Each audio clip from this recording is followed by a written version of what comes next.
Verið hjartanlega velkomin í Stefnumót með Hörpu. Ég stödd á Strikinu og hún Halla Tómasdóttir að koma til mín í skemmtilegt spjall. En ég ætla aðeins að forvitnast, hver Halla og hvernig gengur henni í forsetaframboðinu?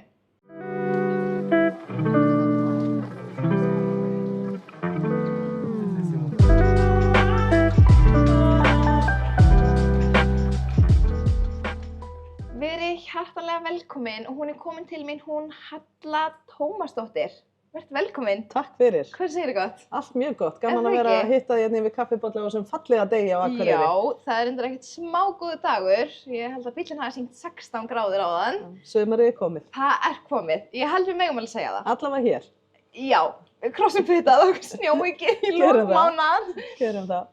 En hvernig finnst þér samt svona að vera komin til Akureyrar? Að bara svona fyrir norðan og... Mér finnst alltaf frábært að koma norður. Ég held að Akureyri sé eitthvað svona skemmtilegasti bær sem við eigum á landinu. Já. Það bara einhvern veginn þannig andi, hann ekki of stór og þar alvegandi viðráðanlegur en býður einhvern veginn upp á allt sem þú þarft á að halda. Já. Góða veitingastæði, gott samfélag, íþróttafélög, frábæra sundlaug, Já. Listir og menningu og svo hefur maður nú komið hérna í Sjallann og svona skvettur klaufunum hérna. Já. Og ég man árið 2016 var ég hérna á torginu þegar Ísland var að keppa í EM. Já. Og þá var einhver skemmtilegasta upplifun sem ég hef upplifað hérna í miðbænum. Já. Já, og svo eru verslanir hérna sem ég hef ratað inn í nokkru sinnum og listasöfn og Eymundsson, gott kaffi þar, bláa kannan og þannig að það engin skortur á stöðum sem manni langar að heimsækja þegar maður kemur hingað. En hvenær dettur þér fyrst í hug að verða forseti? Kom einhvern tímann, annarkvort á unglingsárunum eða ungu fullorðinsárunum eða svona upp svo hugmynd, kannski verði ég forseti eða eitthvað þess áttar? Ég hugsa að það hafi engin ung stúlka verið á Íslandi ekki velt fyrir sér að verða forseti árið 1980 þegar að Vigdís kjörin. Nei. Þá á ég ekki við að ég hafi velt því fyrir mér af einhverju dýpt, en það var bara það merkilegur atburður í sögu Íslands að ég tel að við höfum allar horft á Vigdísi og öll sem þá fylgdust með þessu. Ég var 11 ára gömul þá og velt fyrir okkur bara að því að við fundum einhvern veginn til okkar, við fundum til stolts og hún var svo mikil fyrirmynd og var það sannarlega fyrir mig og bara svo okkur öll held ég.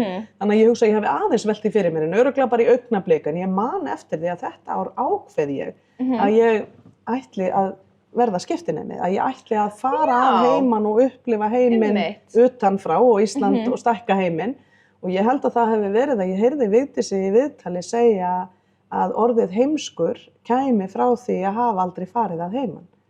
Og þaðan kæmi orðið heimskur og ég hugsaði að mér langar ekki að vera heimsk. Mér langar að fara að heiman og læra að sjá heiminn annars staðar frá. En svo man ég bara eftir því og þetta allt svona raðast lífi stundum saman að þegar ég skiptinemi haustið 1986, búin að vera í nokkrar vikur í Indiana í Bandaríkjunum, að þá hittast Reagan og Gorbatsjov á Íslandi á afmælisdaginn minn og það var bara tilviljun. Þetta var sem sagt þessi frægi fundur þar sem að Reagan og Gorbatsjov hófu samtalið að enda kalda stríðið á Íslandi og það hafði enginn vita neitt Ísland sem ég hitti í Bandaríkjunum fram að þessu en þarna ég beðin að koma í viðtal í fyrsta skipti sem að á ensku og fyrsta skipti sem að ég beðin að fara í sjónvarpsviðtal og þetta var svona, ég fylltist alveg skelfingu yfir þessu en reyndi að undirbúa mig vel og ætlaði að segja þeim frá konunum á Íslandi sem fór í verkfall árið 1975 og hversu svo konur sem fórseta og ég ætlaði að segja þeim frá því að pabbi inni við jarðvarmann og að því pabbi var pípari og vann við að leggja jarðvarma í hús og þetta fannst mér vera sérstök saga frá Íslandi og ég vildi segja fólki frá þessu og ég undirbjó mig mjög vel og svo kom sjónvarpið á staðinn og hafðu bara eina spurningu fyrir mig og spurningin var hvort að Íslendingar tryðu virkilega á álfa og huldufólk. Það var eina spurningin, þá var það fréttin í Bandaríkjunum Ísland. En þennan dag breyttist það, vegna þess að á hverjum einasta sjónvarpsskjá út allan heim var kvenforseti, svo fyrsta sem var lýðræðislega kjörin á skjám allra íbúa sem höfðu aðgang að sjónvarpsskjá og hún gekk á milli Reagan og Gorbatsjov, þjóðarleiðtogana frá Rússlandi og Bandaríkjunum og 2 mál komust á dagskrá með svo skilmerkilegum hætti að ég hef aldrei getað gleymt því og það að mínum að jafnrétti og friður. Og þetta eru 2 mál sem ég hef bara allar götur síðan brunnið fyrir en ég hef ekki allar götur síðan verið að velta því fyrir mér að fara í forsetaframboð út af því en það prentaðist eitthvað inn í mína sál þegar Vigdís kjörin og þessi mál eru búin að vera mér hjartans mál allar götur síðan til viðbótar við loftslags- og umhverfismál eða sjálfbærni í svona víðasta skilningi þess orðs. Þannig að ég ekki að segja þetta hafi verið þarna kannski einhvers staðar að dropar að hitta mann fyrir en ég var sannarlega ekki búin að, þegar ég býð mig fram árið 2016, búin að vera að velta fyrir mér alvarlega framboði. Nei. En hvenær árið 2016 ferðu þá? Að velta því fyrir mér.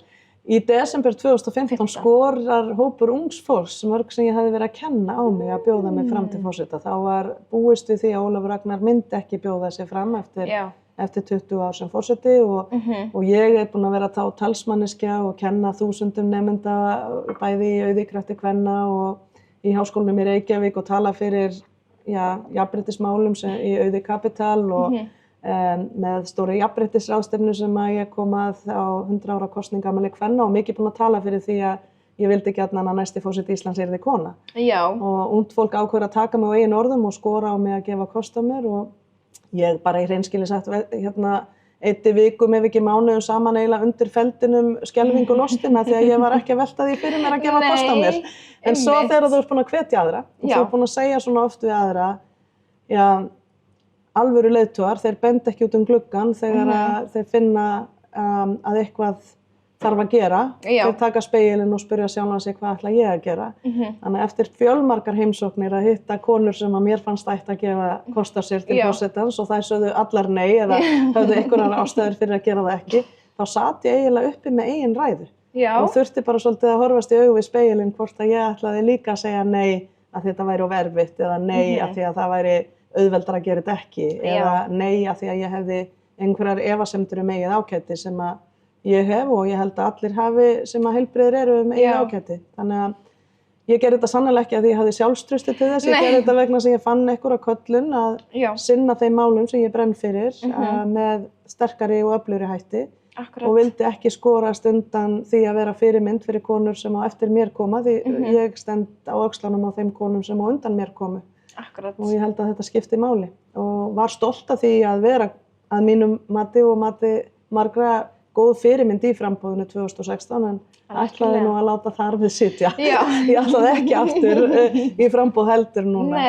En munurinn á 2016 og núna er mikill. Og mér finnst mikilvægt að útskýra hann því að núna voru vissulega margir sem skoruðu á mig en ég býð mig ekki fram núna vegna þess að einhverjir aðrir vilja það. Ég býð mig fram núna vegna þess að ég finn að það brennur eldur í hjarta mér fyrir framtíð þessarar þjóðar og sérstaklega framtíðinni sem býður næstu kynslóðar.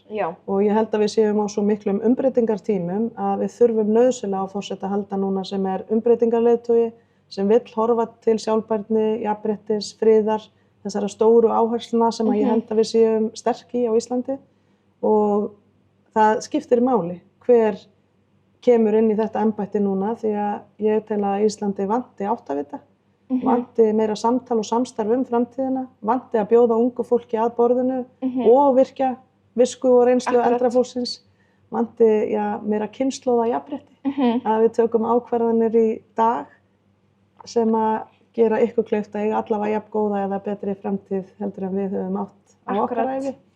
Og ég held að það séu bara þannig tímar í heiminum að það hafi aldrei verið mikilvægari en núna. Þannig að núna kemur þetta alveg innanfrá. En Bessastaðir, ef við erum aðeins þangað, nú er ég bara forvitin. Ef að þú er kjörin eða í rauninni bara hver sem er, færi á Bessastaði því að ykkur ber skylda að flytja þangað. Það ekki? Ég þekki ekki hvort að það er skylda, en ég hef allavega sagt að ég myndi velja það. Ólafur Ragnar bjó alltaf á Bessastöðum, Guðni hefur gert það líka og Vigdís gerði það ekki allan tímann, skilst mér. Það var held ég vegna þess að stóðu fyrir einhverjar endurbætur voru einhverjar undir á hlutatíma hennar. Ég held að það sé valkvætt, en ég hef allavega sagt að það myndi ég gera. Ég held að það sé hluti af því að vera til staðar, að vera forseti á Bessastöðum á þessum fallega stað. Megið þið gera þetta eitthvað af ykkar? Máttu koma með mynd og hengja upp á vegginn þinn og taka þinn sófa með? Skilurðu? Góð spurning. Ertu til í að spyrja eitthvað að þessu fyrir þig? Ég langar mikið að vita þetta.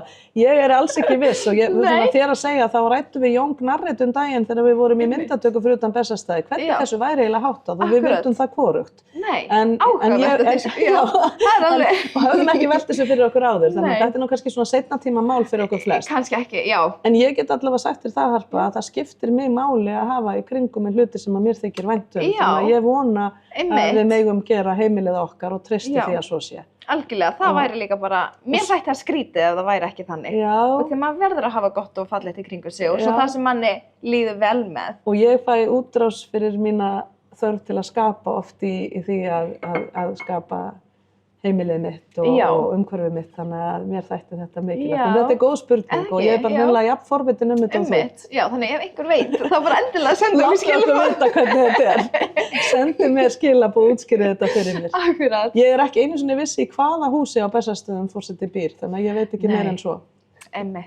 Akkurat, þetta er mikla pælingar. En ég hef komið inn í Bessastaðastofu bæði til kvöldverða og í veislur þar og ég get alveg, það er ýmislegt sem ég get alveg sé fyrir mér að mætti ræða eins og hvaða listaverk er verið að sýna, hvers konar hönnun eða ýmislegt annað. Það getur verið mjög spennandi og ég hef mikinn áhuga á hönnun og á hringrásarhagkerfinu og maðurinn minn er kokkur og hann hefur alveg örugglega sínar skoðanir á hvað hann myndi vilja væri til staðar og eigum við ekki að vona það að líkt og embættið er þannig að veldur hver á heldur að þá séu Bessastaðir mögulega líka þannig að hver sem þar er fái að gera það að sínu að einhverju leyti. Jú. En bera samt virðingu fyrir siðum og því mörgu fallega sem þar er. Já, algjörlega. Sammála því. Ef þú gætir sagt eitthvað við Litlu Höllu, bara þig þegar þú varst lítil á yngri árum, hvað myndir þú segja? Svörin er ekki alltaf í hausnum. Þau búa mun oftar í hjartanu. Ég myndi segja það við hana. Hún var og getur ennþá fest mjög mikið í hausnum á sér, haft áhyggjur eða fundið til óöryggis, en í hjartanu líður henni, er hún sjálf og líður vel. En þá eru spurningarnar bara komnar og vil ég bara þakka ótrúlega mikið fyrir að gefa þér tíma í að koma og spjalla við okkur hér í kaffinu. Takk fyrir sömuleiðis, Harpa, gaman að koma til ykkar og gaman að vera hérna fyrir norðan. Gaman að heyra.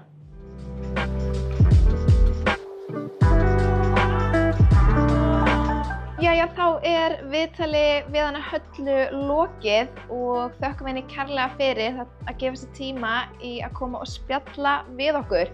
Við óskum henni ásamt fleirum frambjóðendum góðs gengis í þessari kosningabaráttu.